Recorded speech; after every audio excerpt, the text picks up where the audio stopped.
दुर्ग संवर्धन हे निस्वार्थी काम करण्याची प्रेरणा तुम्हाला कुठून मिळते? छत्रपती शिवाजी महाराज असतील, धर्मवीर छत्रपती संभाजी महाराज असतील, यांच्या चरित्रातनं प्रेरणा घेऊन ही जे काही आजची तरुणाई आहे त्याने निश्चितपणे राष्ट्रधर्मासाठी असेल, स्वराज्य कार्यासाठी असेल किंवा समाज कार्यासाठी असेल, त्या अर्थानं खरं तर काम केलं पाहिजे असं मला या ठिकाणी. मला सांगा, महाराष्ट्रातले किल्ले आणि उत्तरेकडचे किल्ले यामध्ये प्रामुख्याने काय फरक जाणवतो? महाराष्ट्रातल्या गडांनी खऱ्या अर्थानं शत्रूंशी प्रतिकार त्या ठिकाणी केलेला आहे, म्हणून स्वाभिमानानं आणि अभिमानानं लढलेले आपले गडदुर्ग आज त्या ठिकाणी पडलेल्या अवस्थेमध्ये तुम्हाला त्या ठिकाणी दिसतील. उत्तरेमधले किल्ले हे तुम्हाला चांगल्या परिस्थितीमध्ये दिसतील. त्याचं कारण आहे की ते किल्ले कधी लढलेच नाहीत. त्या किल्ल्याने कायम मुघलांची चाकरी त्या ठिकाणी केलेली आहे आणि म्हणून ते किल्ले सुरक्षित राहिले. आज शिवाजी महाराज फक्त महाराष्ट्रापुरतं मर्यादित नसून आज शिवाजी महाराज हे अखंड हिंदुस्थानचे दैवत आहेत. आज बाहेरच्या देशामध्ये सुद्धा छत्रपती शिवाजी महाराजांचा कार्याचा गौरवोद्गार त्या ठिकाणी केला जातो. मला एक मनामध्ये भीती निर्माण होते ह्या प्रकरणामुळे की कदाचित आणखीन काही वर्षांना लोक विचारतील की छत्रपती शिवाजी महाराज होते का? बरेचसे पर्यटक चुकीच्या गोष्टी करताना आढळतात किल्ल्यांवरती, तर हे कसं थांबवू शकतो? अखंड महाराष्ट्राचे आराध्य दैवत छत्रपती शिवाजी महाराज आणि धर्मवीर छत्रपती संभाजी महाराजांनी घडवलेलं हे स्वराज्य आणि ह्या स्वराज्याची संपत्ती म्हणजे आपले गडकोट. जर पुढच्या पिढीला सुद्धा आपला हा इतिहास अनुभवता यावा असं वाटत असेल तर आपल्या गडकोटांचं संवर्धन करायलाच हवं. संपूर्ण देशभरातील 2300हून अधिक किल्ले पाहून येऊन 2000हून अधिक गड संवर्धन मोहिमा ज्यांनी केल्या अशा सह्याद्री प्रतिष्ठानचे संस्थापक आदरणीय डॉक्टर श्रमिक गोजमगुंडे सरांना आपण आज भेटलो आहोत. अतिशय प्रेरणादायी हा एपिसोड झालेला आहे, सो नक्की पहा.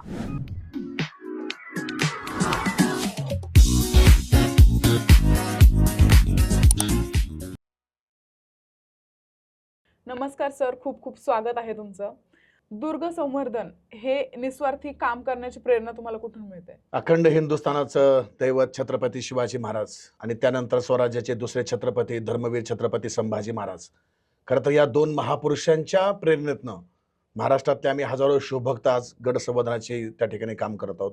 आपल्या सर्वांना माहिती आहे की 350 वर्षापूर्वी शेकडो वर्ष गुलामगिरीची धूळ या महाराष्ट्रामध्ये सगळे होत असताना छत्रपती शिवाजी महाराजांच्या प्रेरणेतनं हजारो मावळे त्या ठिकाणी उभे राहिले आणि त्यांच्या त्यागातनं, त्यांच्या पराक्रमातनं, त्यांच्या बलिदानातनं हे हिंदवी स्वराज्य निर्माण झालं. आपल्या सर्वांना माहिती आहे की 350 वर्षापूर्वी हिंदवी स्वराज्याचं पहिलं तख्त शिवतीर्थ रायगडावर त्या ठिकाणी निर्माण झालं आणि छत्रपती शिवाजी महाराज या हिंदुस्थानचे पहिले हिंदूपत पातशाह त्या ठिकाणी बनले. आणि छत्रपती शिवाजी महाराजांच्या नंतर त्यांचे सुपुत्र धर्मवीर छत्रपती संभाजी महाराज यांनी सुद्धा मोगलांच्या विरुद्ध अभूतपूर्व असा लढा दिला आणि त्यांच्या बलिदानामुळं खऱ्या अर्थानं पुन्हा हे जे काही छोटंसं स्वराज्य शिवाजी महाराजांनी निर्माण केलं होतं हे खऱ्या अर्थानं नंतरच्या काळामध्ये मराठा साम्राज्यामध्ये रूपांतर झालं. ह्याच्या पाठीमागची खरी प्रेरणा ती म्हणजे छत्रपती शिवाजी महाराज आणि नंतरच्या काळामध्ये धर्मवीर छत्रपती संभाजी महाराजांनी ह्या स्वराज्यासाठी जे योगदान दिलं, जे बलिदान दिलं, त्यांच्या त्यागातनं, त्यांच्या बलिदानातनं हे स्वराज्याचं पुढे मराठा साम्राज्यामध्ये रूपांतर झालं. ही जी काही प्रेरणा आहे ही खरं तर माझी एकट्याचीच नव्हे तर या हिंदुस्थानमध्ये असणाऱ्या प्रत्येक भारतीयांची ही छत्रपती शिवाजी महाराज आणि धर्मवीर छत्रपती संभाजी महाराज ही खऱ्या अर्थानं प्रेरणा आहे. आणि मला असं वाटतं की छत्रपती शिवाजी महाराज असतील, धर्मवीर छत्रपती संभाजी महाराज असतील, यांच्या चरित्रातनं प्रेरणा घेऊन ही जे काही आजची तरुणाई आहे त्याने निश्चितपणे राष्ट्रधर्मासाठी असेल, स्वराज्य कार्यासाठी असेल किंवा समाज कार्यासाठी असेल, त्या अर्थानं खरं तर काम केलं पाहिजे असं मला या ठिकाणी वाटतं. तुम्ही 2000पेक्षाही जास्त दुर्ग संवर्धनाच्या मोहिमा केल्या आहेत, तर काय असते ती भावना जेव्हा जिथे आपले छत्रपती विराजमान होते, जिथे त्यांचं वास्तव्य होतं त्या ठिकाणी असणं? याचं थोडं मी जरा सविस्तर सांगू इच्छिल. मी सुरुवातीला जेव्हा मला म्हणजे शिवछत्रपतीची प्रेरणा आणि जर शिवाजी महाराजांच्या जवळ जायचं असेल तर काय माध्यम असलं पाहिजे म्हणून माझ्या लक्षात आलं की जसं आपण एखाद्या मंदिरामध्ये जातो आणि जेव्हा देवाची मूर्ती आपण पाहतो त्या ठिकाणी आपल्या मनामध्ये जी तृप्त भावना निर्माण होते की एक समाधान आपल्याला लाभतं. तर मग खऱ्या अर्थानं मग हे जे गडकोट आहेत हे शिवाजी महाराजांचे मंदिर नाही आहेत का? तर मला असं वाटलं की हे गडकोट हेच आपले खऱ्या अर्थानं मंदिर आहेत. जर आपल्या शिवाजी महाराजांना भेटत असेल, शिवाजी महाराजांचा तो धगधगता इतिहास जर आपल्याला पाहायचा असेल, त्या मराठ्यांचं ज्या मराठ्यांनी या स्वराज्य निर्माण करण्याकरता योगदान दिलंय, त्यांचं बलिदान या गडावरती झालंय, आपण प्रत्यक्ष त्या गडावरती का जाऊ नये? म्हणून सुरुवातीच्या काळामध्ये शिवछत्रपतींनी जिंकलेले गड हे मी सुरुवातीच्या काळामध्ये पाहिलो आणि ते पाहत असताना माझ्या असं लक्षात आलं की जो गड मी ॲझ्युम करून चाललो होतो तशा पद्धतीने मला गड त्या ठिकाणी दिसत नाहीये. कारण गडावरच्या अनेक वस्तू त्या ठिकाणी उद्ध्वस्त होत आहेत असं करता करता एक नव्हे दोन नव्हे मी 50 गड त्या ठिकाणी पादाक्रांत केलो, तरीही मला माझ्या मनाचं समाधान लाभलं नाही. मी म्हटलं चला आणखीन असे काही गड असतील की ते पाहिल्यानंतर आपल्याला जशा तसे ते किल्ले किंवा ते दुर्ग आपल्याला पाहायला मिळतील का. म्हणून पाहता पाहता माझे महाराष्ट्रातले 400 गड त्या ठिकाणी पूर्ण झाले. पण 400 गड पाहत असताना माझ्या हे लक्षात आलं की महाराष्ट्रामध्ये असे अनेक शिवभक्त आहेत, दुर्गप्रेमी आहेत की त्यांना महाराष्ट्रामध्ये 400 गड आहेत हेच माहिती नाहीत, किंवा ते आहेत तर कुठं आहेत, त्या गडांचा इतिहास काय आहे, त्या गडांचे रस्ते कसे आहेत, त्या गडावरच्या वास्तू कशा आहेत. सांगायला मला दुःख वाटेल, काही गडांच्या पायथ्याची गावांच्या जवळ गेल्यानंतर जेव्हा मी विचारायचो की अमुक अमुक गड कुठं आहे, त्याचा रस्ता कसा आहे, तर बऱ्याचशा गावातल्या लोकांना सुद्धा रस्ते किंवा त्या गडाचा इतिहास किंवा त्या गडाविषयी कळवळा म्हणा किंवा प्रेम आत्मीयता मला ती जाणवली नाही. आणि मग महाराष्ट्रातले जेव्हा 400 गड मी पाहिले तेव्हा माझ्या लक्षात आलं की हे 400 गडांचं प्रदर्शन आपण महाराष्ट्रामध्ये भरूया, की जेणेकरून जे लोक गडावरती जात आहेत त्या लोकांना समजलं पाहिजे की गडावरच्या वास्तू उद्ध्वस्त आहेत. हा एक उद्दिष्ट माझा होता. या प्रदर्शनाच्या माध्यमातून एक सरकारला पण आपण संदेश देऊयात की अनेक गडावरच्या वास्तू उद्ध्वस्त होत आहेत, काही वास्तू पडण्याच्या स्थितीमध्ये आहेत, तुम्ही त्याकडे लक्ष द्या. किंवा जे काही दुर्गप्रेमी आहेत जे प्रसिद्ध गडावरती जात आहेत, पण जे अप्रसिद्ध गड आहेत जिथं शिवाजी महाराजांचा इतिहास सुद्धा घडलेला आहे, किंवा आपण असं गृहीत धरूया की काही ठिकाणी इतिहास तो नाही घडलेला, परंतु आज महाराष्ट्रामध्ये ते गड आहेत, ते गड आपण पाहिले पाहिजेत. म्हणून त्या गडाकडे लोकांना आकृष्ट करण्यासाठी म्हणून ते प्रदर्शन आपल्या त्या ठिकाणी योग्य राहील. अशा अर्थानं ते 400 गडांचं प्रदर्शन मी भरवलं. 45,000 फोटोचं प्रदर्शन भरवलं. त्याची नॅशनल बुक ऑफ रेकॉर्डमध्ये नोंद झाली, म्हणजे देशातलं सगळ्यात मोठं एक्झिबिशन म्हणून त्याची नोंद झाली. आणि हजारो लाखो शिवप्रेमींनी त्या प्रदर्शनामध्ये भेट दिली. आणि मग त्या प्रदर्शनामध्ये माझ्या असं लक्षात आलं की आपला जो उद्दिष्ट होता की गडांची माहिती जास्तीत जास्त लोकांपर्यंत पोहोचवावी, तो उद्दिष्ट सार्थ झाला दिसला. जे दुर्गप्रेमी काही मोजक्याच गडावरती जायचे त्यांच्या लक्षात आलं की इतरही गड खूप चांगले आहेत, तर आपण तिथं गेलं पाहिजे. जे लोक ऑलरेडी गडावरती जाऊन आलेत आणि गडाचं संवर्धन करतायत त्यांना त्याच्यातनं कळलं की अरे आपण ज्या गडाचं संवर्धन करतोय ते तर ठीक आहे, पण ज्या गडावरती आपण गेलो नाही किंवा ज्या गडावरती आपल्या मोहिमा चालू नाहीत ते गड सुद्धा वाईट स्थितीमध्ये आहेत, त्याचं संवर्धन आजच्या आज व्हायला पाहिजे. म्हणून त्या गड संवर्धन करणाऱ्या संस्थांचं सुद्धा लक्ष त्या गडांकडे त्या माध्यमातून गेलं. प्रिंट मीडिया असेल किंवा इतर मीडियाच्या माध्यमातून सुद्धा ही प्रबोधन चळवळ लोकांपर्यंत गेली की गड महाराष्ट्रामध्ये शेकडो आहेत, काही गड उद्ध्वस्त होत आहेत, काही गडावरती चांगल्या वास्तू आहेत, ते पाहिलं पाहिजे. काही गडांचं आर्किटेक्चर खूप छान आहे, काही गडांचं इतिहास खूप महत्वाचा आहे. तर अशा ज्या वेगवेगळ्या प्रकारच्या ज्या काही संकल्पना आपण केल्या होत्या त्याचं मी म्हणत नाही की खूप माझा सिंहाचा वाटा आहे, पण एक अल्पसा वाटा त्या प्रदर्शनाच्या माध्यमातून त्या ठिकाणी गेला. सुरुवातीच्या काळामध्ये माझी सर्वसामान्य शिवभक्तासारखी हीच अपेक्षा होती की ज्या गडावरती शिवछत्रपतींचा इतिहास आहे, ज्या गडावरती धर्मवीर छत्रपती संभाजी महाराजांचा इतिहास आहे, किमान त्या गडावरती जाऊन तरी तिथली माती आपल्या मस्तकी लावावी, ही प्रामाणिक भावना माझी होती. म्हणून मीही सुरुवातीला मराठ्यांनी जिंकलेले गडच मी त्या ठिकाणी पाहिले. पण नंतर माझ्या असं लक्षात आलं की इतरही गड आपण त्या ठिकाणी बघणं गरजेचं आहे, कारण त्याचं आर्किटेक्चरल कशा पद्धतीचं आहे, त्याची भौगोलिक परिस्थिती कशी आहे, तिथल्या वास्तूंचं बांधकाम कशा पद्धतीनं केलं गेलेलं आहे. कारण एक एक गड पाहत असताना थोडासा अभ्यास पण माझा अभ्यास पण माझा साईड बाय साईड चालू होता. आणि मग शिवाजी महाराजांनी निर्माण केलेल्या गडामधल्या बांधकामाची वैशिष्ट्यपूर्ण निर्मिती हे खरं तर शिवाजी महाराजांचं एक अद्भुत असं वैशिष्ट्य आहे, ते सुद्धा जास्तीत जास्त लोकांपर्यंत यायला पाहिजे. त्याही माध्यमातून गड पाहणी चालू असेल किंवा दुर्ग भ्रमंती माझी त्या ठिकाणी चालू राहिली. आणि मग नंतर असा विचार केला की शिवाजी महाराजांच्या काळामध्ये स्वराज्य नक्कीच होतं, पण नंतर शिवाजी महाराजांतनं प्रेरणा घेऊन, धर्मवीर छत्रपती संभाजी महाराजांतनं प्रेरणा घेऊन नंतरच्या काळामध्ये मराठ्यांनी अटकेपार झेंडे फडकावले. म्हणजे जवळपास अर्ध्यापेक्षाही अधिक हिंदुस्थानवर मराठ्यांचं राज्य होतं. म्हणजे संपूर्ण हिंदुस्थान जरी पूर्ण मराठ्याच्या आधिपत्याखाली होतं तर काही वावगं ठरवलं नाही, कारण मराठ्यांनी दिल्ली जिंकलेली आहे. अगदी आपल्या सर्वांना माहिती आहे की पानिपताचं युद्ध, अनेकांना असं वाटतं की पानिपताच्या युद्धामध्ये मराठे हरले, पण त्यांना हे माहिती नाही की पानिपताच्या युद्धाच्या नंतर आपल्या मराठ्यांनी प्रेरणा घेऊन 11-12 वर्षांनी दिल्लीचं तख्त त्या ठिकाणी मिळवलं आणि दिल्लीच्या लाल किल्ल्यावर त्या ठिकाणी मराठ्याचा भगवा ध्वज त्या ठिकाणी फडकवला होता. इतका मोठा पानिपताचा हा रणसंग्रामाचं महत्वाचं वैशिष्ट्य आहे की मराठ्यांनी अखंड हिंदुस्थान जिंकलं. अटक ते कटक जे आपण म्हणतो ते खरं तर पानिपताच्या युद्धाचे परिणाम आहेत ते, की मराठ्यांनी अटकेपार झेंडे त्या ठिकाणी फडकवले. तर मग ते चित्तोडगड असेल किंवा असे अनेक किल्ले आहेत, किंवा दिल्लीचा किल्ला असेल, आग्र्याचा किल्ला असेल, तर मग इथं मराठ्यांचे सुद्धा पदस्पर्श लाभलेले आहेत. मग तो मराठ्यांचा पदस्पर्श आपल्यासाठी महत्वाचा नाहीये का? तर ते सुद्धा महत्वाचे आहेत. म्हणून मग मी नंतरच्या काळामध्ये महाराष्ट्रातले गड पाहून झाल्यानंतर हिंदुस्थानमधील ज्या ज्या गडावरती मराठ्यांचे पदस्पर्श आहेत ते गड सुद्धा मी त्या ठिकाणी पाहायला गेलो आणि त्या सगळ्या गोष्टी मला माझ्या समोर आल्या. एक छोटंसं उदाहरण तुम्हाला मी देतो.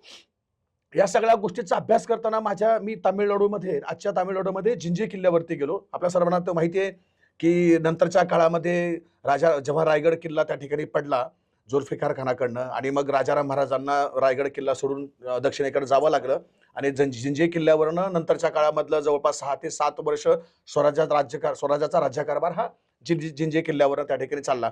आता थोडंसं पाठीमागे गेलं तर आपल्याला हेही माहिती आहे की शिवाजी महाराजांची जेव्हा राज्याभिषेकानंतरची दक्षिण दिग्विजय मोहीम त्या ठिकाणी सुरू झाली होती, त्या काळामध्ये शिवाजी महाराजांनी विचार केलाच असेल आणि तो नंतरच्या काळामध्ये सत्य ठरला की यदा कदाचित समजा उद्या दिल्लीवरनं जर आक्रमण स्वराज्यामध्ये झालं आणि उद्या कदाचित या स्वराज्याला जर काही हानी पोहोचली, तर दक्षिणेमध्ये आपण आपली राजधानी हलवून तेथून स्वराज्याचा राज्यकारभार चालवावा, या दूरदृष्टिकोनातून शिवाजी महाराजांनी दक्षिण दिग्विजय मोहीम आखली आणि जिंजी किल्ला जिंकला. हे नंतरच्या काळामध्ये राजाराम महाराजांच्या कारकिर्दीमध्ये आपल्याला हे समजून आलं. तर जेव्हा शिवाजी महाराजांना दक्षिण दिग्विजय मोहिमेला गेले, जिंजी किल्ला शिवाजी महाराजांनी जिंकला आणि हा किल्ला जिंकल्यानंतर शिवाजी महाराजांची इच्छा झाली की हा किल्ला पण पाहिला पाहिजे. आणि शिवाजी महाराज जेव्हा जिंजी किल्ला पाहत होते तेव्हा त्यांच्या असं लक्षात आलं की या किल्ल्यावरचे असे काही बांधकाम आहेत की जे चुकीच्या पद्धतीने झालेले आहेत, किंवा असे काही बांधकाम आहेत की ते संरक्षणाच्या दृष्टिकोनातनं घातक आहेत, किंवा काही बांधकाम संरक्षणाच्या दृष्टिकोनातनं म्हणजे ते भक्कम नाही आहेत. तर मग शिवाजी महाराजांनी काय केलं, जे चुकीचे बांधकाम आहेत ती बांधकामं पाडली, त्या ठिकाणी नवीन बांधकामं केली. नवीन बांधकामं करत असताना शिवाजी महाराजांनी त्याच्यामध्ये आणखीन एक पाऊल पुढे असं केले की समजा एक तटबंदी आहे, ती तटबंदी जर शत्रूच्या माऱ्यानं बाहेरच्या बाजूनं म्हणजे बाहेरून शत्रूने हल्ला केला, ती तटबंदी जर पडली तर तो किल्ला सहज पडू शकतो. म्हणून शिवाजी महाराजांनी काय केली की त्या ठिकाणी दुहेरी तटबंदी केली. आता ह्याचं उदाहरण जर आपल्या महाराष्ट्रात घ्यायचं म्हटलं तर राजगड आहे की जो स्वतः छत्रपती शिवाजी महाराजांनी बांधले, त्या ठिकाणी आपल्याला तुम्हाला दुहेरी तटबंदी पाहायला मिळते. तोरणा आहे, त्याच्यानंतर प्रतापगड आहे. आता दुहेरी तटबंदी पुरतं महाराज थांबले नाहीत. बुरुज आहे, बुरुजाला सुद्धा संरक्षण देण्यासाठी महाराजांनी त्या बुरुजाच्या बाहेर आणखीन एक तटबंदी वजा बुरुज बांधला, ज्याला आपण चिलखती बुरुज म्हणतो. तर अशा प्रकारचे बांधकाम जिंजी किल्ल्यावरती शिवाजी महाराजांनी केले आणि तो किल्ला भक्कम केला. नंतरच्या काळामध्ये तो स्वराज्याचा राजधानीचा किल्ला म्हणून त्या ठिकाणी राज्यकारभार त्या ठिकाणी चालू राहिला. बरं, आता हे जे मी सांगतोय ह्याला आधार काय आहे, तर ह्याला आधार असा आहे की जेव्हा छत्रपती शिवाजी महाराज दक्षिण दिग्विजय आटोपन जेव्हा रायगडावरती आले, नंतरच्या काळामध्ये साधारण 1678ला जेसुइट मिशनरी म्हणजे ख्रिश्चन धर्मियांची एक टीम त्या दक्षिणेमध्ये त्यांच्या कामानिमित्त त्या ठिकाणी गेली होती आणि त्यांना ही बातमी आली की शिवाजी महाराज दक्षिण दिग्विजय मोहिमेला असताना जिंजी किल्ल्यावरती आले होते आणि त्यांनी ते बांधकामं त्या ठिकाणी पाडली जे चुकीचे होते आणि नवीन बांधकामं त्या ठिकाणी केली. आणि म्हणून ते जेसुइट मिशनरी त्यांनी त्यांची पूर्ण टीम तो किल्ला त्यांनी पाहिला आणि तो किल्ला पाहिल्यानंतर त्यांच्या लक्षात आलं की हे अति उत्कृष्ट बांधकाम शिवाजी महाराजांनी केलंय. आणि त्यांच्या त्यावेळच्या दौऱ्यामधला जो वृत्तांत आहे त्या जेसुइट मिशनरीने लिहून ठेवलेला आहे. म्हणजे हे 1678चं त्यांचं जे काही प्रवास वर्णन आहे त्या प्रवास वर्णनामध्ये त्यांनी सांगितलं की छत्रपती शिवाजी महाराजांनी जिंजी किल्ला जिंकला.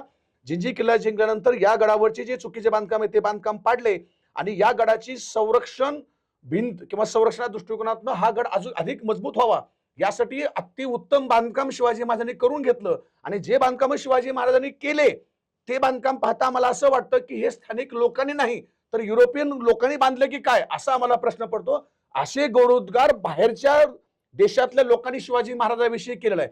तर अशा प्रकारचं शिवाजी महाराजांची ही सगळी गडांच्या बाबतीचा दूरदृष्टिकोन असेल किंवा संरक्षणात्मक त्यांचा विचार असेल. मग हा जो काही दूरदृष्टिकोन शिवाजी महाराजांचा आहे तो नंतरच्या काळामध्येही मराठ्यांनी अनेक गडावरती त्या ठिकाणी त्या उपाययोजना योजल्या. आणि म्हणून महाराष्ट्रातलेच गड नव्हे तर जिथं जिथं मराठ्यांचा पदस्पर्श झालाय त्या गडावरची माती आपल्या कपाळावरती लावावी, त्या गडाचा इतिहास सुद्धा आपल्याला समजून घ्यावा.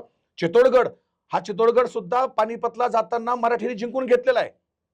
तर हा चित्तोडगड किल्ला सुद्धा आपला आहे, दिल्ली किल्ला सुद्धा आपला आहे, परांड्याचा किल्ला जो शेकडो वर्ष गनिमाकडे होता तो गड सुद्धा आपण जिंकलाय. विजापूर सुद्धा मराठ्यांनी पानिपतानंतर जिंकलेला आहे. तर हे जे काय सगळं वैभव आहे हिंदुस्थानचे, हे जे काही सगळे गड किल्ले आहेत हे सगळे खरं मराठ्यांच्या अधिपत्याखाली होते. त्यामुळे हा गड फक्त म्हणजे महाराष्ट्रापुरता मर्यादित असून हे हिंदुस्थानचे खऱ्या अर्थानं म्हणतो ना मंदिर आहेत किंवा एक प्रेरणास्रोत आहेत आणि त्या प्रेरणास्रोतावर आपण जाऊन त्या ठिकाणी प्रेरणा घेतली पाहिजे. हा विचारून मी महाराष्ट्रातले 2300 किल्ले पाहिले आणि नंतरच्या काळामध्ये आपल्या देशातील किल्ल्यांची बांधणी आणि बाहेरच्या देशातील किल्ल्यांची बांधणी याचा फरक समजून घेण्यासाठी सुद्धा मी काही बाहेरच्या देशातील किल्ल्यांना त्या ठिकाणी भेटी दिल्या. पण माझ्या हे लक्षात आलं की खऱ्या अर्थानं महाराष्ट्रातले जे गडकोट आहेत हे खऱ्या अर्थानं रयतेच्या रक्षणासाठी, राष्ट्रधर्म रक्षणासाठी, स्वराज्य रक्षणासाठी हे या ठिकाणी उभे राहिलेले आहेत. बाकीच्या देशातील किल्ले जे आहेत ते खऱ्या अर्थानं म्हणतात ना साम्राज्यवादी धोरण निर्माण करण्याकरता त्या ठिकाणी निर्माण झालेत. हे खऱ्या अर्थानं शिवाजी महाराजांच्या गडांचं एक वेगळं वैशिष्ट्य म्हटलं तरी काही चुकीचं ठरणार नाही. नक्कीच. दुसऱ्या देशातले किल्ले किंवा आपलेच उत्तरेकडील किल्ले आणि महाराष्ट्रातील किल्ले यामध्ये काय फरक आहे? महाराष्ट्रात मी आता म्हटल्याप्रमाणे महाराष्ट्रातल्या गडांचं जे काही बांधकाम वैशिष्ट्य आहे ते खऱ्या अर्थानं संरक्षणाच्या दृष्टिकोनातून त्या ठिकाणी निर्माण केलेलं आहे. कारण तुम्ही जर अख्खा हिंदुस्थानचा इतिहास पाहिलात तर एकमेव महाराष्ट्र हे शिवाजी महाराजांचं स्वराज्यच हे एकमेव असं आहे की जिथं आपण गनिमांशी पारतंत्र्याशी लढलो. मी असं अजिबात म्हणणार नाही की फक्त शिवाजी महाराज लढले का, तर नाही. महाराणा प्रताप यांनी सुद्धा मुघलांच्या विरोधामध्ये लढा दिला. महाराणा प्रतापांनी प्रचंड मोठं युद्ध, हल्दीघाटाचं युद्ध त्या ठिकाणी झालं. हल्दीघाटाच्या युद्धामध्ये महाराणा प्रतापांना त्या ठिकाणी पराभव पत्करावा लागला, परंतु महाराणा प्रताप थांबले नाहीत. महाराणा प्रतापांनी त्या पराभवानंतर सुद्धा राष्ट्रधर्मासाठी प्रेरणा घेऊन सर्व जातीतील लोकांना एकत्र आणून पुन्हा एकदा एक स्वराज्याची निर्मिती केली. आणि मला वाटतं उदयपूर पासून 110-120 किलोमीटरवर चावंड नावाचा एक छोटासा डोंगर होता. त्या डोंगरावर एक नवीन किल्ला बांधला. त्या किल्ल्याचं नाव आहे चावंड. त्या चावंड किल्ल्यावर महाराणा प्रतापांनी राजधानी केली आणि पुन्हा एकदा मोगलांशी सशर्त लढा दिला. ही गोष्ट आहे. तर महाराणा प्रताप असेल, छत्रपती शिवाजी महाराज असेल, बुंदेलखंडचे सुद्धा जे छत्रसाल राजा आहेत त्यांनी सुद्धा छत्रपती शिवाजी महाराजांकडे प्रेरणा घेऊन मुघलांच्या विरोधामध्ये त्या ठिकाणी बंड पुकारला होतं. तर असे जे काही वीर पुरुष आहेत तर त्यांची खऱ्या अर्थानं जी काही स्मारक आहे ते गडकोटाच आहेत, कारण गड किल्ल्याच्या माध्यमातून त्यांनी त्या ठिकाणी लढलेले आहेत. तर अशा प्रकारच्या गडकोटांना आपण त्या ठिकाणी वंदन केलं पाहिजे असं मला त्या ठिकाणी प्रामाणिक वाटतं. मला सांगा, महाराष्ट्रातले किल्ले आणि उत्तरेकडचे किल्ले यामध्ये प्रामुख्याने काय फरक जाणवतो? आता जर तुम्ही महाराष्ट्रातले गड आणि उत्तरेतले किल्ले जर पाहिला तर तुमच्या असं लक्षात येईल की महाराष्ट्रातल्या किल्ल्यांची अवस्था वाईट आहे निश्चितच, आणि उत्तरेतले किल्ले सगळे आपल्याला छान त्या ठिकाणी पाहायला मिळतात. आग्र्याचा किल्ला आपल्याला छान पाहायला मिळतो, दिल्लीचा किल्ला फार छान पद्धतीने पाहायला मिळतो. परंतु आपण लक्षात घेतलं पाहिजे की महाराष्ट्रातल्या गडांनी खऱ्या अर्थानं शत्रूंशी प्रतिकार त्या ठिकाणी केलेला आहे. म्हणून स्वाभिमानानं आणि अभिमानानं लढलेले आपले गडदुर्ग आज त्या ठिकाणी पडलेल्या अवस्थेमध्ये तुम्हाला त्या ठिकाणी दिसतील. पण या उलट उत्तरेमधले किल्ले हे तुम्हाला चांगल्या परिस्थितीमध्ये दिसतील का, ते चांगल्या परिस्थितीमध्ये असणारच आहेत. त्याचं कारण आहे की ते किल्ले कधी लढलेच नाहीत. त्या किल्ल्याने कायम मुघलांची चाकरी त्या ठिकाणी केलेली आहे आणि म्हणून ते किल्ले सुरक्षित राहिले. आज मला खरं तर सांगायला फार खेद वाटतो की आज महाराष्ट्रातले किंवा इतर राज्यातील लोक हे उत्तरेतले किल्ले पाहायला जात आहेत.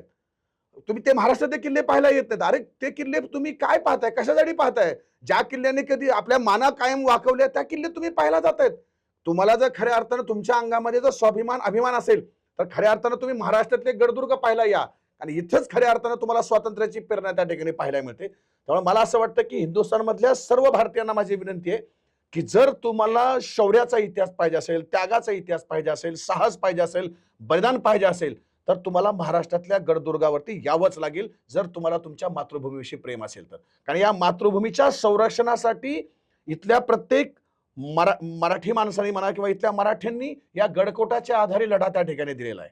तर त्या ठिकाणी हे स्वातंत्र्याचे प्रतीक आहेत. तुमचे शब्द ऐकताना अंगावर काटा येतो खरंच. आता एक रिसेंटली मुंबईतला व्हिडिओ व्हायरल झाला होता. शिवाजी महाराजांचं पूर्ण नाव विचारलं गेलं होतं पण लोकांना ते सुद्धा सांगता नाही आलं. खरं तर हे फार मोठी शोक, आता म्हणजे हे असं घडलं असेल मला हे खरं कल्पना नाहीये, पण जर हे असं घडलं असेल तर हे फार म्हणजे शोकांतिका आहे, फार मोठी खंत आहे. मला तर असं नेहमी वाटतं की या महाराष्ट्राच्या मातीमध्ये, या महाराष्ट्राच्या मातीच्या प्रत्येक कणाकणामध्ये शिवाजी महाराजांचा तेजोमय इतिहास, धर्मवीर छत्रपती संभाजी महाराजांचा बलिदानाचा इतिहास खऱ्या अर्थानं आहे. एका आईच्या गर्भामध्ये असणाऱ्या त्या अर्भकालाच खरं तर मी म्हणेल की छत्रपती शिवाजी महाराज आणि धर्मवीर छत्रपती संभाजी महाराज हे सांगण्याची आवश्यकता नाहीये. पण जर ही परिस्थिती घडली असेल तर मला असं वाटतं की कदाचित बाहेरच्या राज्यातील असतील आणि ते असुशिक्षित असतील, त्यांना त्याचा फारसा इतिहासाचे त्यांचा अभ्यास नसावा असं एक माझा त्या ठिकाणचा तर्क आहे. कारण आज शिवाजी महाराज फक्त महाराष्ट्रापुरतं मर्यादित नसून आज शिवाजी महाराज हे अखंड हिंदुस्थानचे दैवत आहेत. आज बाहेरच्या देशामध्ये सुद्धा छत्रपती शिवाजी महाराजांचा कार्याचा गौरवोद्गार त्या ठिकाणी केला जातो. आपल्या सर्वांना माहिती आहे की असे अनेक विदेशातील 150 वर्षापूर्वीचे लोक आहेत की ज्यांनी, मी जसं आता थोड्या वेळापूर्वी उदाहरण दिलं की अनेक पाश्चात्य लोक जेव्हा भारत भ्रमण करण्यासाठी आले होते. त्यांनी जेव्हा छत्रपती शिवाजी महाराजांचा इतिहास पाहिला, वाचला किंवा त्या काळामध्ये जे होते त्यांनी समकालीन कागदपत्रामध्ये लेखन सुद्धा शिवाजी महाराजांविषयी केलेलं आहे. अनेक गौरवोद्गार शिवाजी महाराजांविषयी काढलेला आहे. तर शिवाजी महाराजांचा इतिहास हा 350 वर्षापासून जगजाहीर आहे. तर अख्ख्या जगाला शिवाजी महाराज माहिती आहे. तर इथल्या काही लोकांना शिवाजी महाराज माहिती नसावेत, तर ही म्हणजे ही मला पटत नाहीये. पण ही जर असेल तर ही शोकांतिक आहे. मग मला असं वाटतं की नुसता महाराष्ट्रीयन म्हणून नाही, तर एक भारतीय म्हणून आपण कुठं कमी पडतो का, याचा विचार व्हायला पाहिजे. आणि नंतरच्या काळामध्ये अशी घटना होऊ नये यासाठी आपल्याला अधिक मोठ्या पद्धतीनं काम केलं पाहिजे. आपल्या सर्वांना माहिती आहे की काही आजही माणसं अशी आहेत की जे विचारतात की प्रभू श्रीराम होते का, आहेत का. तर मला एक मनामध्ये भीती निर्माण होते ह्या प्रकरणामुळं की कदाचित आणखीन काही वर्षांना लोक विचारतील की छत्रपती शिवाजी महाराज होते का. आज कुणी हा प्रश्न विचारणार नाही, कारण आज शिवाजी महाराजांचे गडकोट आज अभिमानानं, ताठरपणाने, स्वाभिमानानं सांगायला तयार आहेत की होय, शिवाजी महाराजांना आम्ही अनुभवलोय, शिवाजी महाराजांचा इतिहास आम्ही आमच्या अंगाखांद्यावर पाहिलाय. तर हे प्रश्न आज येणार नाहीत. पण जर हे गडकोट उद्ध्वस्त झाले, हा इतिहास जो काही अजून अधिकाधिक लोकांपर्यंत गेला नाही किंवा जो अप्रकाशित इतिहास आहे तो अधिकाधिक लोकांपर्यंत जर पोहोचला नाही, तर मला वाटतं की तर उद्या कदाचित असे प्रश्न निर्माण होऊ शकतात. ते प्रश्न निर्माण होऊ नये म्हणून मला असं वाटतं की महाराष्ट्रातल्याच प्रत्येक माणसाने नव्हे, तर हिंदुस्थानच्या प्रत्येक भारतीयाने ज्याला ज्याला आपल्या मातृभूमीविषयी प्रेम आहे त्याने निश्चितपणे छत्रपती शिवाजी महाराज, संभाजी महाराज, नंतरच्या काळामध्ये असणारे अनेक छत्रपती आणि अनेक मराठ्यांचं ज्यांचं स्वराज्यासाठी, मराठा साम्राज्यासाठी योगदान होतं, त्यांच्याविषयी जास्तीत जास्त प्रकाश त्या ठिकाणी टाकला पाहिजे की जेणेकरून अशा जे काही घटना आहेत त्या होणार नाहीत. सह्याद्री प्रतिष्ठान स्थापन करण्याचं कारण काय होतं? सह्याद्री प्रतिष्ठान या संस्थेची स्थापना मी 15 वर्षापूर्वी केली. या महाराष्ट्रातल्या गडकोटाचं वैभव पुढच्या हजारो पिढ्यामध्ये त्या ठिकाणी गेलं पाहिजे हा विचार करून मी सह्याद्री प्रतिष्ठान या संस्थेची स्थापना केली. त्याचं ब्रीदवाक्य सुद्धा आहे, घेतला वसा दुर्ग संवर्धन चळवळीचा. या महाराष्ट्रातल्या गडकोटाचं रक्षण व्हावं, हे महाराष्ट्रातले गडकोट जपले जावेत, महाराष्ट्र सरकारचं त्या ठिकाणी लक्ष वेधलं गेलं पाहिजे, भारतीय पुरातत्व विभागाचं त्या ठिकाणी लक्ष वेधलं पाहिजे. आणि जे सर्वसामान्य लोक आहेत की जे पर्यटक म्हणून गडावरती जातात, त्या ठिकाणी केरकचरा करतात, त्यांना सुद्धा त्या गडावरती प्रेम निर्माण व्हायला पाहिजे. त्या गडाचा इतिहास लोकांना समजला पाहिजे, त्या गडातनं प्रेरणा घेतली पाहिजे. थोडक्यात सांगायचं म्हटलं तर हे खऱ्या अर्थानं स्वातंत्र्याचे प्रतीक आहेत. ते स्वातंत्र्याचे प्रतीक आहेत, ते पर्यटकांना समजलं पाहिजे. ह्या सगळ्या गोष्टीसाठी मी सह्याद्री प्रतिष्ठान या संस्थेची स्थापना केली. आणि मला आनंदाने आणि अभिमानानं सांगावं असं वाटतं की आज जवळपास 25,000 पेक्षाही अधिक दुर्गसेवक आज महाराष्ट्रातल्या विविध गडावरती त्या ठिकाणी काम करत आहेत. अगदी लहान लहान मुलापासून ते वयोवृद्ध माणसापर्यंत आपल्यासोबत आहेत, तरुणी आहेत, महिला आहेत, सर्व प्रकारचं वर्ग त्या ठिकाणी. आणि मला आणखीन एक आनंदानं एक वेगळी गोष्ट मला सांगावीशी वाटते की मला खूप छान वाटतं की बऱ्याच वेळा असं होतं की एखादं काम करत असताना त्याची जात बघितली जाते, त्याची धर्म बघितला जातो. पण माझ्या गडकोटांना कधी कोणी जातीमध्ये अडकवलं नाही, माझ्या गडकोटांना कोणी धर्मामध्ये अडकवलं नाही. माझे गडकोट हे जाती आणि धर्मापासून स्वतंत्र राहिलेले आहेत. त्यामुळं सगळ्या जातीतले लोक माझ्यासोबत आहेत, निस्वार्थपणे गडाची सेवा आज त्या ठिकाणी करत आहेत. आज सह्याद्री प्रतिष्ठानच्या माध्यमातून 2200 पेक्षाही अधिक वेगवेगळ्या महाराष्ट्रातील गडावर त्या ठिकाणी दुर्ग संवर्धनाचं काम चालू आहे. सुरुवातीच्या काळामध्ये आम्ही केर कचरा त्या ठिकाणी उचलला, नंतरच्या काळामध्ये पाण्याच्या टाकीची स्वच्छता केली, तटबंदी बुरुजावर वाढलेली झाडं झुडपे असेल त्याची स्वच्छता केली. नंतरच्या काळामध्ये गडांना दरवाजे आपण त्या ठिकाणी लावले. जवळपास 27 ते 28 वेगवेगळ्या गडावरती आपण सागवानी प्रवेशद्वार लावले. राजगडावरती आपण जवळपास 7 प्रवेशद्वार लावले, तोरणा गडावरती प्रवेशद्वार लावलं, हरिहरावरती प्रवेशद्वार लावलं. असे अनेक गड आहेत की ज्या गडावरती आपण प्रवेशद्वार लावले. आपण इतके प्रवेशद्वार लावून आपण थांबलो नाही, तर अनेक अशा तोफा होत्या ज्या जमिनीवर धूळ खात पडल्या होत्या. ज्या तोफांनी 350 वर्षापूर्वी गनिमांना धूळ चाकली, त्या तोफाच जमिनीवर धूळ खात पडल्यात. ही खंत मनात बाळगून एक सह्याद्री प्रतिष्ठानला एक नवीन कानमंत्र त्या ठिकाणी दिला, ध्येय मंत्र दिला की ज्या तोफा आहेत त्यांना आपण तोफगाडे बसून एक नवीन ओळख आपण त्यांना निर्माण करावी. अशा जवळपास 40-42 तोफांना आपण त्या ठिकाणी तोफगाडे बसून पुन्हा एकदा मानाचं स्थान दिलं. तोफगाडे बसत असताना सुद्धा त्याच्यामध्ये आपण 350 वर्षापूर्वी जसं लोखंडी तोफगाडे असायचे युरोपियन पद्धतीचे, तसे सुद्धा युरोपियन पद्धतीचे तोफगाडे आपण त्याच्यामध्ये बसवले. जवळपास उंदिरी जो किल्ला आहे, खांदेरी उंदिरी, त्या उंदिरी किल्ल्यावरती जवळपास 3-4 तोफांना आपण लोखंडी तोफगाडे बसवले, सॉलिड ओतीव तोफगाडे ज्याला म्हणतो. जो प्रयोग स्वातंत्र्यपूर्व भारतामध्ये फक्त ब्रिटिशांनी केला होता आणि स्वातंत्र्योत्तर काळामध्ये सह्याद्री प्रतिष्ठानं हा सगळ्यात पहिला प्रयोग केला. जवळपास याचं आयुष्य 400 ते 500 वर्ष या तोफगाड्यांचं आयुष्य आहे. म्हणजे ह्या हजारो पिढी ह्या प्रेरणा देत राहतील. त्यानंतर प्रतापगडावरती ज्या 4 तोफा होत्या त्याही तोफांना आपण लोखंडी तोफगडे त्या ठिकाणी बसवलेत. जर तुम्ही कधी प्रतापगडचं दर्शन घ्यायला गेलात तर निश्चित शिवाजी महाराजांचं जिथं स्मारक आहे गडावरती त्याच्या बाजूलाच हे 4 तोफवाडे दिसतील तुम्हाला, जे लोखंडी ओतीव आपण त्या ठिकाणी बनवलेले आहेत. तर अशा वेगवेगळ्या प्रकारचं मोहिमा आपण त्या ठिकाणी आखलो. प्रतापगडावरची बुरुजचा पाया 4 वर्षापूर्वी ढासळला होता, ते सुद्धा आपण त्या ठिकाणी छत्रपती उदयन महाराज यांच्या आशीर्वादाने आणि पुरातत्व खातं यांच्या परवानगीने आपण त्या ठिकाणी केलं. वसंतगडाचा बुरुज ढासळला होता, तो बुरुज आपण जसा तसं उभं केला. त्याची जर एक सांगायचं म्हटलं तर 350 वर्षापूर्वी एखादा गड बांधत असताना जसं त्या काळामध्ये चुना वापरला जायचा आणि तो चुना तयार करण्यासाठी चुन्याचा घाणा असायचा आणि तो गडावरतीच असायचा आणि त्यासाठी बैल असायचे. तर मला म्हणजे अगदी आनंद वाटेल की 350 वर्षानंतर वसंतगड असा एक गड झाला की जिथं आम्ही 2 बैलाच्या मदतीनं चुन्याचा घाणा गडावरती सुरू केला, की जो चुन्याचा घाणा 350 वर्षापूर्वी होता तो चुन्याचा घाणा आम्ही 350 वर्षानंतर त्या ठिकाणी सुरू केला. तर अशा प्रकारचं वेगवेगळं वैशिष्ट्यपूर्ण कामं गडावरती चालू असतात. अनेक गडावरती दिशादर्शक फलक नसतात, वास्तुदर्शक फलक नसतात, ते आपण त्या ठिकाणी लावलेलं आहे. असे वेगवेगळ्या प्रकारचे उपक्रम आज सह्याद्री प्रसारच्या माध्यमातून चाललंय. मी असं म्हणेल की फक्त सह्याद्री प्रसार ज्या ठिकाणी काम करते अशा अनेक महाराष्ट्रामध्ये वेगवेगळ्या संस्था आहेत की ज्या गड संवर्धनासाठी काम करतायत. तर ही खूप एक आनंददायी एक चित्र आहे की आज महाराष्ट्रातले अनेक तरुण की योग्य मार्गाला म्हणून आज म्हणजे योग्य मार्गाला जाऊन आज गड संवर्धनाची ही चळवळ किंवा ही चांगली वाट त्या ठिकाणी धरलेली आहे. आता खऱ्या अर्थानं हे सगळं काम करत असताना कधी कधी आम्हाला महाराष्ट्र शासनाची आणि पुरातत्व खात्याची सुद्धा अडचण येते, कारण महाराष्ट्रामध्ये जवळपास 400 गड आहेत. आता ते संख्या कमी जास्त प्रत्येकाच्या अभ्यासाप्रमाणे ते वेगवेगळी असते. मी असं माझं काही म्हणणं नाही की 400च गड आहेत, 410 असतील, 450 असतील, 350 असतील, कारण गड कशाला म्हणायचं, किल्ले कशाला म्हणायचं, गढ्या कशाला म्हणायच्या. तर मी एक सरसकट गढ्या, किल्ले, दुर्ग ह्या सगळ्यांची एक बेरीज करून एक 400च्या आसपास आपण तो आकडा धरलेला आहे. महाराष्ट्र शासनाने या गडकोटासाठी अधिकचा निधी त्या ठिकाणी दिला पाहिजे, ह्यासाठी एक मोठी चळवळ उभी केली पाहिजे. जे गड असंरक्षित आहेत त्यापैकी काही गड हे संरक्षित स्मारकामध्ये गेले पाहिजेत, त्यासाठी आपल्याला चळवळ निर्माण केली पाहिजे. गडासाठी एखादं स्वतंत्र महामंडळ असलं पाहिजे, त्यासाठी ऑलरेडी प्रयत्न चालू आहेत. आंदोलनामध्ये मोठ्या प्रमाणात त्या ठिकाणी झालं होतं. तर अशा आंदोलनाला आपण त्या ठिकाणी पाठिंबा दिला पाहिजे. खऱ्या अर्थानं ती एक चळवळ व्हायला पाहिजे, यासाठी सुद्धा पुढच्या काळामध्ये प्रयत्न केले पाहिजेत.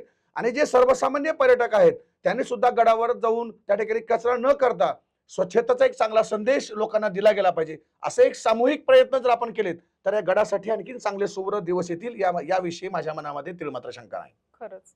तर जे पर्यटक येतात तर त्यांना तुम्ही काय सांगाल की कशा पद्धतीने गडाकडे बघा, काय शिकायचंय आपल्या गडातून? मी असं म्हणेल की एखादं चांगलं काम करण्यासाठी एखादी संघटना असली पाहिजे, एखादी संस्था असली पाहिजे. नाही, असली पाहिजे संस्था, संघटना, का त्या माध्यमातून एक सामूहिक मोठं काम त्या ठिकाणी उभं राहतं. पण एक सर्वसामान्य मी पर्यटक आहे की मला फारशी माहिती नाही समाजाची किंवा समाजामध्ये चालणाऱ्या चळवळींची. तर एक पर्यटक म्हणून सुद्धा मी खूप छान पद्धतीनं, एक व्यक्ती म्हणून सुद्धा मी चांगल्या पद्धतीनं काम करू शकतो. मी गडावरती गेलोय, गडावरती गेल्यानंतर मी केर कचरा त्या ठिकाणी खरं करणारच नाहीये. पण समजा इतर काही लोक केर कचरा त्या ठिकाणी करत असताना मला आढळले, तर मी सांगू शकतो की हा गडाचा इतिहास काय आहे, की हे गडकोट हे काय आहेत. तर त्या ठिकाणी आपण त्या ठिकाणी लोकांचं प्रबोधन त्या ठिकाणी करू शकतो. लोकांना त्या चुकीच्या होणाऱ्या गोष्टीपासून आपण त्या ठिकाणी परावृत्त करू शकतो. आता हा झाला प्राथमिक मुद्दा. त्याच्या पुढे जाऊन आणखी काय करता येईल? समजा मी इंजिनियर आहे किंवा मी सिव्हिल इंजिनियर आहे, तर मी त्या गडावरती गेल्यानंतर काही तिथं वास्तू आहेत गडावरत्या, त्या उद्ध्वस्त होत आहेत. तर मी सिव्हिल आहे किंवा आर्किटेक्चरल आहे, तर मग मी काय करेल, त्या गडावरती जाऊन तिथले त्या गडाची जे काही वास्तू आहेत त्याचं आर्किटेक्चरल मी स्केच तयार करेल, त्याचे डायग्राम तयार करेल, की जेणेकरून काय होईल की उद्या समजा ही वास्तू दुर्दैवानं पडलीच तर माझ्या ह्या स्केचच्या माध्यमातून ती वास्तू कशी होती त्याची तशा पद्धतीनं उभा करता येते. समजा मी फोटोग्राफर आहे, तर मी फोटोग्राफर म्हणून गडावरती गेलो, तर मग गडावरच्या ज्या तटबंदी आहेत, बुरुज आहेत, वास्तू आहेत किंवा तिथल्या जे काही इतर वेगवेगळ्या प्रकारच्या वास्तू असतील त्याचं फोटोग्राफी असेल, ते फोटोग्राफी सुद्धा मी करू शकतो. म्हणजे त्याच्यामध्ये मला काय होईल की आज समजा 2025 आहे, तर 2025ला ही ह्या वास्तूची ही परिस्थिती आहे, असं गृहीत धरा की अजून 100 वर्षानंतर ह्या फोटोचा काय इतिहास असेल की 2025 या फोटोग्राफी मधनं निघालेली ह्या वास्तूचा हा फोटो आणि 3035ला किंवा म्हणजे 1000 वर्षानं तर त्याची काय परिस्थिती आहे. तर हे जे काही आहे ना, तर हे सुद्धा खूप महत्वाचं आहे, कारण हा सुद्धा आजचा फोटो, म्हणजे मी नेहमी म्हणतो की आजचा दिवस किंवा आजचं केलेलं काम हे उद्याचा इतिहास असतो. तर फोटोग्राफीच्या माध्यमातून हे होऊ शकतं.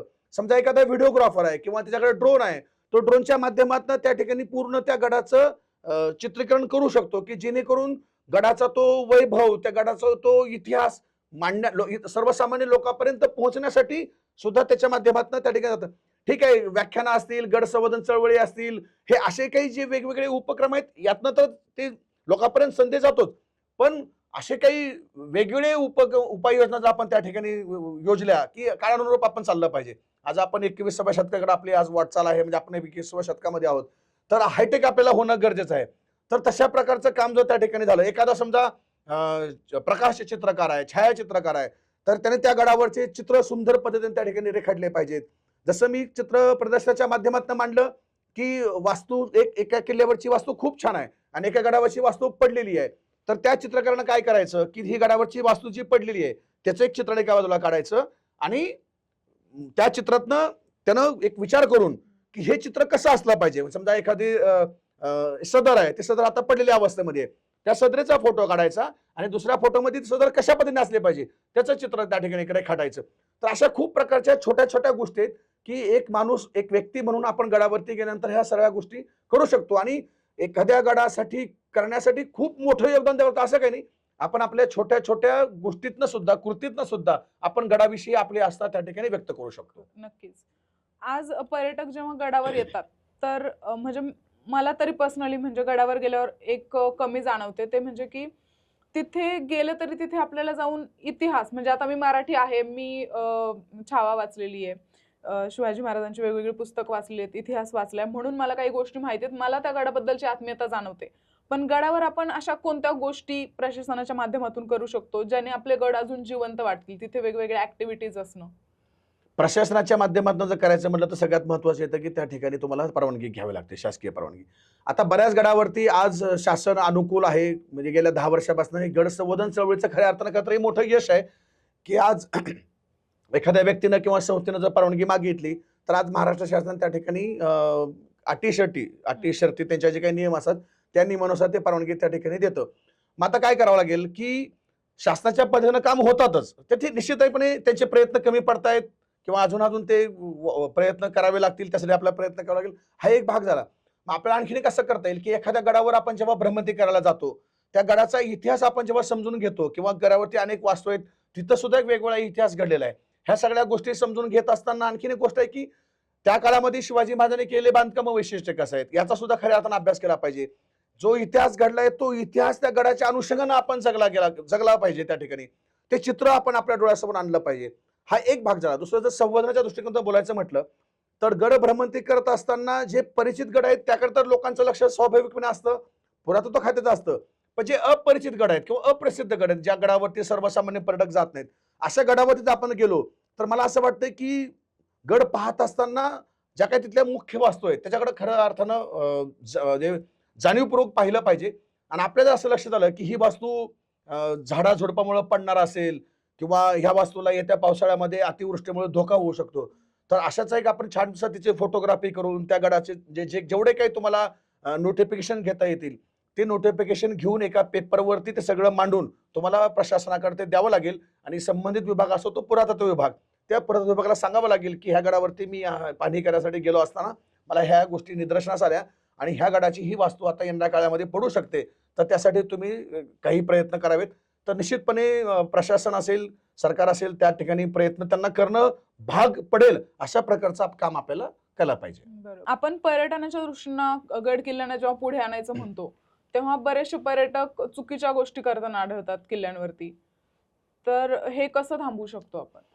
नाही, सुरुवातीच्या काळामध्ये जर सांगायचं म्हटलं तर अगदी एक 20-25 वर्षापूर्वी अशी परिस्थिती होती की गडावरती काही पर्यटक जायचे, तिथे केरकचरा करायचे, काही चुकीच्या गोष्टी करायचे, काही एखाद दुसऱ्या गडावरती अजूनही हे प्रमाण होत आहेत. पण आता हे प्रमाण कमी होत चाललंय, कारण आज गड संवर्धन चळवळीची व्याप्ती इतक्या मोठ्या प्रमाणात वाढलेली आहे. आज अनेक अशा संघटना, संस्था आहेत की ज्या गड संवर्धनासाठी जीवाचं रान त्या ठिकाणी करतायत. 31 डिसेंबरला असे गोष्टी मोठ्या प्रमाणात होत आहेत, हे आम्हाला अनेक वेळा आढळलं होतं. तर आता 31 डिसेंबर जेव्हा होतो तेव्हा 31 डिसेंबरच्या रात्री हजारो शिवप्रेमी वेगवेगळ्या गडावरती जातात आणि हे सगळे प्रकार जे काही त्या ठिकाणी होतात त्या ठिकाणी थांबतायत. तर आज मला असं वाटतं की 99% पेक्षाही अधिक गडावरती आज हे कृत्य जे काही होत होतात ते थांबलेले आहेत. याच्यामध्ये महाराष्ट्रातल्या प्रत्येक माणसाचं योगदान आहे. मी असं म्हणणार नाही की कुठल्या एका व्यक्तीचं आहे, हजारो माणसाचं याच्यामध्ये योगदान आहे. ह्या चळवळीचं खऱ्या अर्थानं योगदान आहे. आणि आज सरकार प्रशासन सुद्धा त्या ठिकाणी सतर्क, अशा महत्वाचे जे काही इव्हेंट्स असतात त्यावेळेस सुद्धा सतर्क राहतात.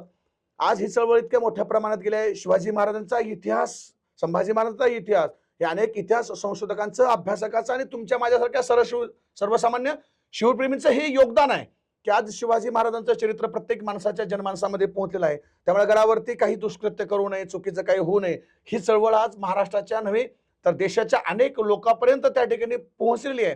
त्यामुळे काही वर्षापूर्वी जी गडावरची परिस्थिती होती ती आजच्या काळामध्ये अशी परिस्थिती नाहीये. आणि मला एक विश्वास आहे की आपण सगळ्यांनी जर अशाच पद्धतीने यापुढे काम करत गेलो तर येत्या काही वर्षामध्ये हे दुष्कृत्य किंवा होणारे काही चुकीचे काम हे कोणत्याही गडावरती आपल्याला दिसणार नाहीत. नक्कीच. आणि हे खूप गरजेचं आहे मला वाटतं. आज तुम्ही स्वतः सुभेदार चं प्रोडक्शन केलं होतं.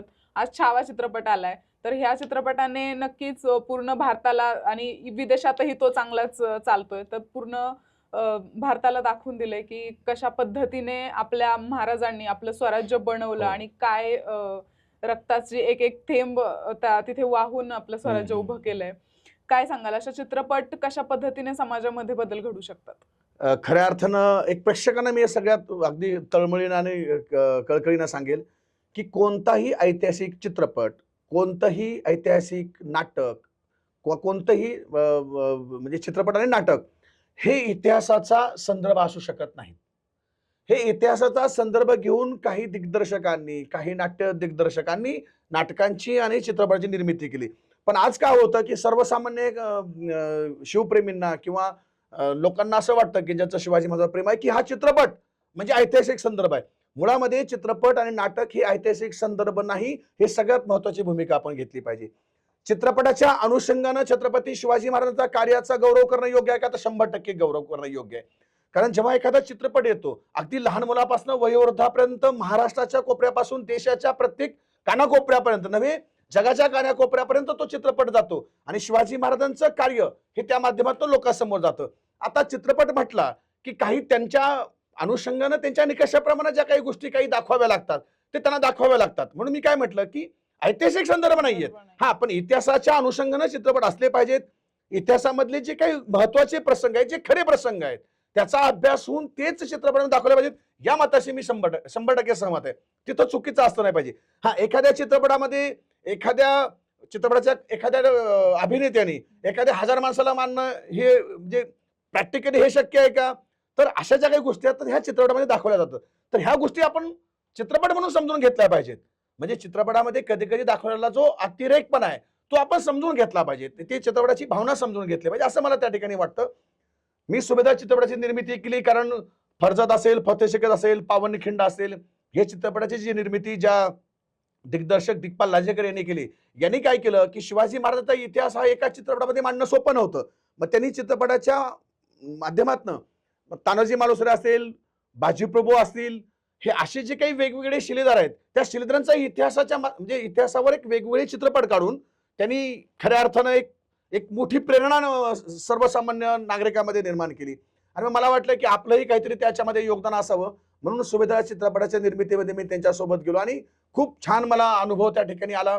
कारण खूप लोकांना म्हणजे आता लोकांना सिंहगड माहिती होता, तानाजी मालुसरे माहिती होतं, पण तो कसा जो थरारक अनुभव आहे तो चित्रपटाच्या माध्यमातून त्या ठिकाणी पाहायला मिळाला. तर असे जे काही विषय आहेत तर असे विषय घेऊन अनेक दिग्दर्शकांनी, अनेक नाट्य दिग्दर्शकांनी चित्रपट निर्मिती केली पाहिजे. आणि खूप अभिमानाची गोष्ट आहे, म्हणजे आनंद आहे की महाराष्ट्रामध्ये शिवाजी महाराज चित्रपट मिळणं हे म्हणजे स्वाभाविक आहे, कारण हे आपल्या रक्तामध्ये.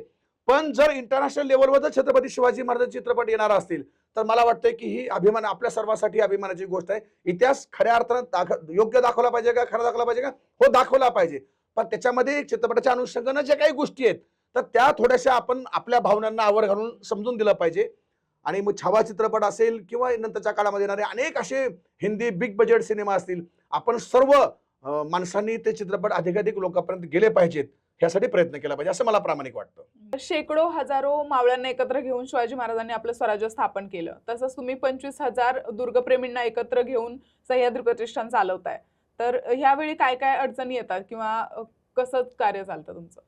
खरं तर छत्रपती शिवाजी महाराजांच्या आणि धर्मवीर छत्रपती संभाजी महाराजांच्या चरित्रातनं प्रेरणा घेऊन आज महाराष्ट्रातले अनेक तरुण आहे की ज्यांना वाटतं की प्रत्यक्ष शिवाजी महाराजांसाठी काहीतरी आपण केलं पाहिजे. आणि मग मी माझ्या सह्याद्री भाषांच्या माध्यमातून एक विचार मी दिला की जर छत्रपती शिवाजी महाराजांच्या प्रती जर तुमची खरी श्रद्धा अर्पण करायची असेल तर या महाराष्ट्रातल्या गडकोटांना त्या ठिकाणी संबोधन केलं पाहिजे. ते जशा तसं उभं राहिले पाहिजेत. ठीक आहे, आज एक सुरुवात झालेली आहे. काही वर्षाच्या या प्रयत्नानंतर, ह्या चळवळीनंतर उद्या जसे गडकोट 350 वर्षापूर्वी होते तसेच गडकोट कदाचित अजून काही वर्षानंतर जशा तसे उभे राहतील. तर यामध्ये काही आश्चर्य वाटायला नको. आज महाराष्ट्रामधला एक शिवप्रेमी तरुण वर्ग आज सह्याद्री बसाच्या माध्यमातून त्या ठिकाणी गडसंवर्धनाचे काम करत आहे.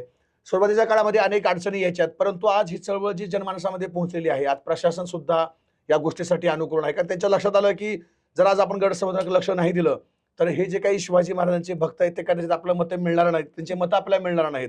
म्हणून त्यांच्या मताच्या बेरजेकरता का होईना, मग ते स्वेच्छेनं असेल किंवा मजबुरीनं असेल, आज कोणतंही सरकार, मी काही कुठल्या सरकारचं कौतुक करणार नाही किंवा कुठल्याही सरकार पक्षाला विरोध करणार नाही.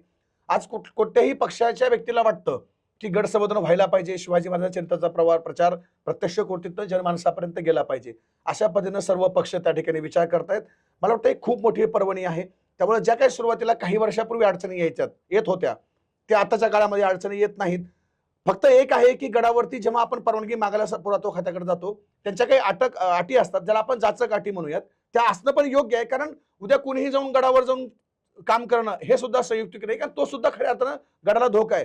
म्हणजे समजा उदाहरण तुम्हाला वाटलं आज ह्या पॉडकास्टच्या माध्यमातून की नाही आपण ह्या पॉडकास्टमधनं आपण प्रेरणा घेऊया आणि एखाद्या पडलेली गडाची तटबंदी दुरुस्त करूया, तर तुम्हाला तो अनुभव लागला पाहिजे. पुरातत्व खात्याचे जे काही निकष आहेत त्या निकषाप्रमाणे ते बांधकाम होणं गरजेचं आहे. तुम्ही जाणार आणि त्या ठिकाणी वाळू, सिमेंट, दगड किंवा विटा लावून चालणार नाही. ते तुम्हाला 350 वर्षापूर्वीचं जे काही बांधकाम आहे त्या पद्धतीने तुम्हाला ते केलं पाहिजे. त्याच्या पाठीमागे तशी जी काही अभ्यास करण्याची टीम आहे त्यांना सोबत घेतलं पाहिजे.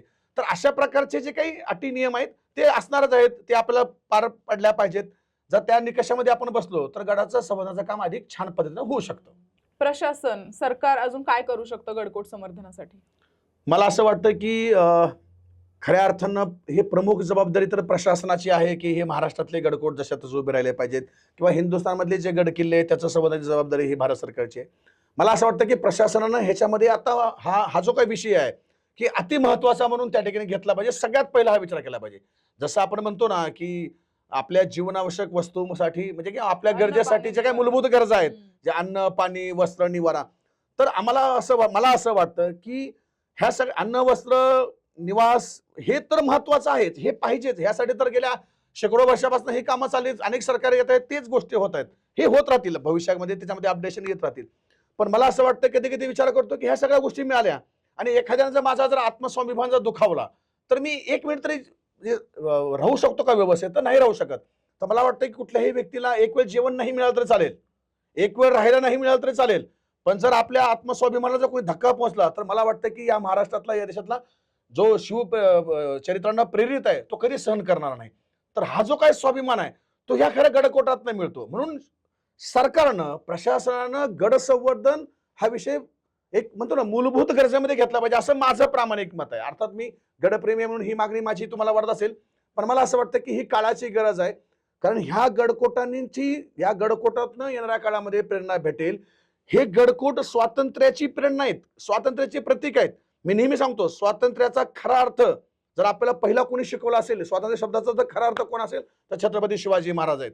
हे आपण लक्षात घेतलं पाहिजे. म्हणून हे स्वाभिमानाचे प्रतीक त्या ठिकाणी आपण जपले पाहिजेत.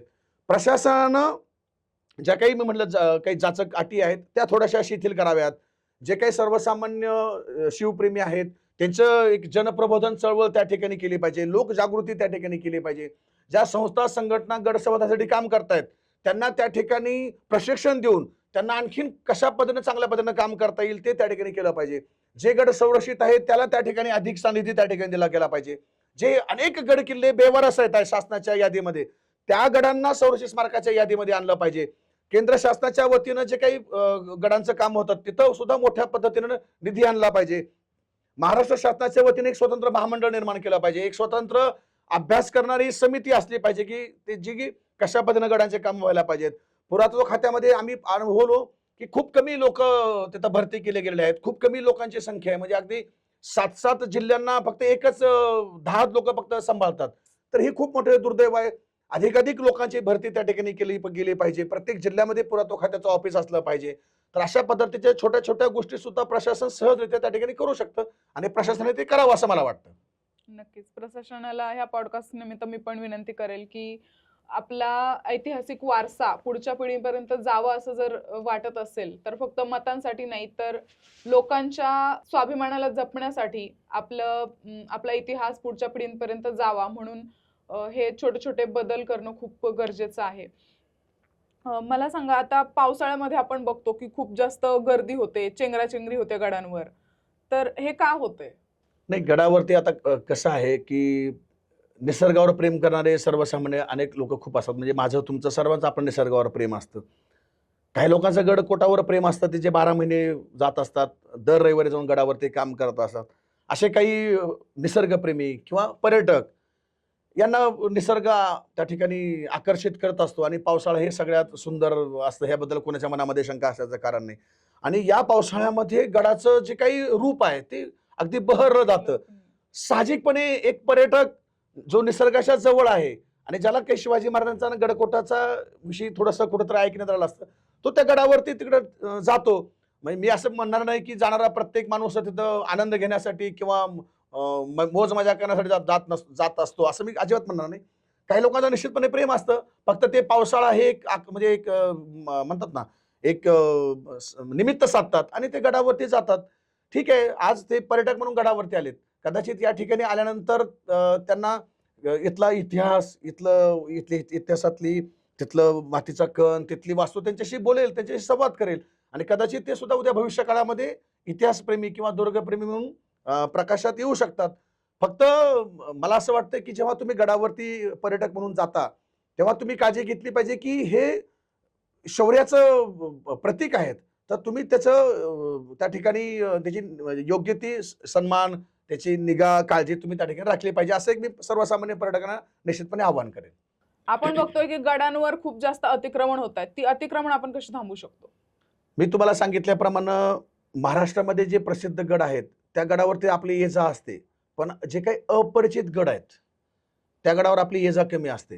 प्रामुख्यानं आता या लोकांनी ते गड धरलेत की ज्या गडावरती सर्वसामान्य दुर्गप्रेमी जात नाही. प्रशासनाचं दुर्लक्ष आहे, वन विभागाचं दुर्लक्ष आहे, स्थानिक गावकऱ्यांचं दुर्लक्ष आहे. असे गड आता ह्या लोकांनी हिरलेले आहेत आणि त्या गडावरती आता अतिक्रमण करण्याचं काम चालू आहे. ठीक आहे, काही लोहगड असेल, विशाळगड असेल, काही गडावरती अतिक्रमण गेले अनेक वर्षापासून चालू आहे. अतिक्रमण आहेत म्हणून आपल्यासारखे सर्वसामान्य शिवप्रेमी थांबलेले नाही आहेत. कोल्हापूर जिल्ह्यातील, सातारा, सांगली जिल्ह्यातील अनेक शिवप्रेमींनी, म्हणजे वेगवेगळ्या जिल्ह्यातील अनेक शिवप्रेमींनी त्यावेळी विशाळगडासाठी मोठमोठे आंदोलनं केलेली आहेत. लोहगडासाठी पुणे जिल्ह्यातील लोकांनी नाही तर इतर जिल्ह्यातील लोकांनी सुद्धा आंदोलन केलेली आहेत. म्हणजे आज अशी परिस्थिती आहे की विशाळगडचं अतिक्रमण असू दे, लोहगडाचं अतिक्रमण असू दे, महाराष्ट्रातला प्रत्येक शिवप्रेमी आज त्या ठिकाणी रस्त्यावर उतरतोय. आज त्या गडाच्या अतिक्रमण काटण्यासाठी सरकारच्या विरोधात बसलाय. स्वतः समजा मी एखाद्या पक्षातला जरी असलो तर मी माझा पक्ष, मी माझे वैचारिक मतभेद बाजूला ठेवून त्या गडावरचं अतिक्रमण करण्यासाठी प्रत्येक शिवप्रेमी त्या आंदोलनामध्ये त्या ठिकाणी सहभागी आहे, त्या चळवळीमध्ये, मुक्ती चळवळीमध्ये सहभागी आहे. हे खरं तर खूप मोठं आनंदायी चित्र आहे. पण आपल्या सर्वांना एक गोष्ट लक्षात घेतली पाहिजे, जे अतिक्रमण आता झालेले आहे त्यासाठी हजारो संस्थांनी, संघटनांनी त्या ठिकाणी प्रयत्न सुरू केले आहेत आणि त्याच प्रयत्नाचं फलित म्हणून की काय, मागच्या वेळी प्रतापगडाचं अतिक्रमण त्या ठिकाणी हटलं आणि मला असं वाटतं की ह्या सरकारने सुद्धा निर्णय घेतलेला आहे की येत्या 31 मार्च पर्यंत जे काही गडावरती अतिक्रमण झालेले ते अतिक्रमण सगळे हटणार आहेत. मुळात मुद्दा हा आहे की अतिक्रमण झाले कसं काय, की ज्या गडावरती, जे गड आपल्यासाठी परमपवित्र आहे, त्या गडावरती आपल्या डोळ्यात अतिक्रमण कसं होत आहेत. मला असं वाटतं की याच्यानंतरच्या काळामध्ये प्रत्येक माणसाने सजग असलं पाहिजे. प्रत्येक गडावरती आपला पहारा असला पाहिजे. एखाद्या गडावरती एखादा दगड जरी आपल्याला त्या ठिकाणी दिसला तर तो दगड तात्काळ त्या ठिकाणी फोडून टाकला पाहिजे, फेकून टाकला पाहिजे. ह्या मताशी मी आहे. कुठल्याही गडावरचं एखाद्या बाहेरच्या लोकांनी केलेलं अतिक्रमण आपण सहन करून चालणार नाही. आणि मला वाटतं की अतिक्रमण होऊ नये यासाठी मी गेल्या 2.5 वर्षापासून एक वेगळा उपक्रम राबवत आहे. आता तो कोणता उपक्रम राबवत आहे याची थोडीशी पार्श्वभूमी मी सांगतो. मी तुम्हाला या पॉडकास्टच्या माध्यमातून मी तुम्हाला सगळ्याला एक आव्हान असं करतो की तुम्ही हिंदुस्थान मधलं कोणत्याही मंदिरावर तुम्ही हे पॉडकास्ट ऐकल्यानंतर जावा, जे प्राचीन मंदिर आहेत की ज्या मंदिराची निर्मिती 350-400 वर्षापूर्वी झाले असं कोणतंही मंदिर तुम्ही जाऊन पहा, कुठलंही पहा, जमिनीवरचं पहा, डोंगरावरचं पहा, कुठलंही पहा, तुमच्या लक्षात येईल की त्या गडावरची असणारी, त्या मंदिरामधली असणारी देवदेवता त्या ठिकाणी फुटलेली आहे. त्या देवदेवताचे हात तोडलेले आहेत, त्या देवतेचे डोळे फोडलेले आहेत, पाये कापलेले आहेत, डोकं फोडलेलं आहे, मान कापलेली आहे. अशा प्रकारचं त्या मूर्त्यांचं भंग करण्याचं काम हे 350 वर्षापूर्वी औरंगजेबाने आणि त्याच्या पिलावळीने त्या ठिकाणी केलेलं आहे. कोणतंही मंदिर तुम्ही प्राचीन घ्या, त्या मंदिराच्या देवदेवतेचा अपमान तुम्हाला त्या ठिकाणी दिसेल. अनेक गडावरची मंदिरं मी पाहिलीत, अनेक गडावरची मंदिरं त्या ठिकाणी उद्ध्वस्त आहेत, त्याकडे आपलं दुर्लक्ष आहे. आणि म्हणून मी सह्याद्री प्रसादच्या वतीनं 2.5 वर्षापूर्वी सांगितलं की गडावर जर आपल्याला अतिक्रमण होऊ द्यायचं नसेल तर गडावरती मंदिरं त्या ठिकाणी उभी राहिले पाहिजेत. आणि म्हणून सह्याद्री प्रसादच्या माध्यमातून जे विशेष करून जे गड अप्रसिद्ध आहेत, अपरिचित, जिथं लोकांचं ये जा नाहीये, अशा 6 गडावरती आपण त्या ठिकाणी मंदिर उभे केले, जिथं मंदिर पूर्णपणे उद्ध्वस्त होते. अजून जवळपास 3 गडावरती काम चालू आहे. 3 गडावरती शिवाजी महाराजांचे राजमुद्रा स्मारक सुरू आहे. 3 गडावरती शिवाजी महाराज आणि संभाजी महाराज स्मारक आपण त्या ठिकाणी उभं करतोय. म्हणून माझं कळकळीत आव्हान आहे की याच्यानंतर कोणत्याही गडावर तुम्ही गड फिरायला गेला असाल, त्या गडावर जर तुमच्या लक्षात आलं की अतिक्रमण होतंय, तात्काळ तुम्ही प्रशासनाला कळवा, तुमच्या जवळपास काम करणाऱ्या संस्था संघटनांना कळवा, ते तात्काळ त्याच्यावर कारवाई करतील, जेणेकरून त्या दगडाचं नंतर मोठ्या मशिदीमध्ये रूपांतर होणार नाही याची काळजी आपण सगळ्यांनी घेतली पाहिजे. आणि अतिक्रमण होऊ नये यासाठी प्रत्येक गडावर मंदिर उभं राहायला पाहिजे, हा माझा प्रयत्न आहे. मी तो सह्याद्री प्रसादच्या वतीनं प्रयत्न करताय, तो करत राहील. नक्कीच आम्ही सुद्धा सजग राहू आणि प्रत्येक आसपासच्या लोकांना सांगू की मंदिरं ही उभं राहिलीच पाहिजे, कारण ज्या पद्धतीने आपल्या जुन्या देवदेवतांचं विद्रुपीकरण औरंगजेबाच्या काळात झालंय, त्यानंतरच्या काळात लोकांनी केलंय, तर ते नक्कीच नाही झालं पाहिजे आणि ते कुठेतरी थांबणं गरजेचं आहे. त्यासाठी आपण नक्कीच प्रयत्न करू शकतो. धन्यवाद सर, तुम्ही आलात आणि तुमचा एवढा अमूल्य वेळ दिलात. तुम्हाला भेटून खूप आनंद झाला. एवढे 2000 किल्ले बघितलेल्या व्यक्तीला भेटण्याची संधी मिळाली. Thank you so much. थँक्यू.